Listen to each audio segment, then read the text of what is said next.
L'ESG+, ça nous donne des outils pour se poser des questions sur l'avenir, sur les tendances, sur les marchés qui changent. Moi, je suis un gars de terrain.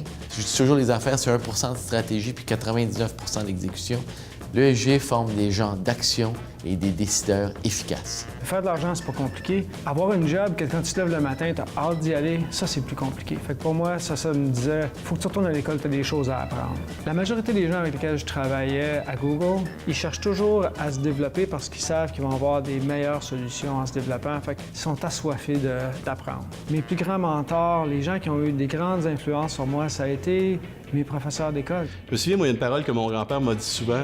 Pour réussir dans la vie, c'est le nombre d'outils que tu as entre les mains qui va faire la différence. Parce que quand tu arrives devant une situation, si tu as 2 outils, tu as 2 chances de réparer, mais si tu en as 50, tu as probablement plus de chances de réparer ce que tu es en train de faire. Puis c'est à ça que ça me sert, moi, je pense, les études. Ça me permet d'avoir un coffre d'outils un peu plus rempli. Pour être le leader, tu n'as pas le choix, moi, je pense, de t'adapter. Je continue à prendre des cours constamment, de pousser mes gens à la formation. J'ai choisi l'ESG parce que c'était l'université qui me ressemblait le plus. On a cette réaction-là chez les femmes d'utiliser la formation pour être compétente dans ce qu'on fait, mais on ne l'utilise pas suffisamment pour aller plus loin et pour nourrir notre ambition et devenir plus audacieuse encore. Tout le monde est mieux éduqué aujourd'hui et les attentes sont de plus en plus importantes. L'éducation continue, pour nous, c'est une façon de garder nos gens compétents à l'interne face à une clientèle qui évolue.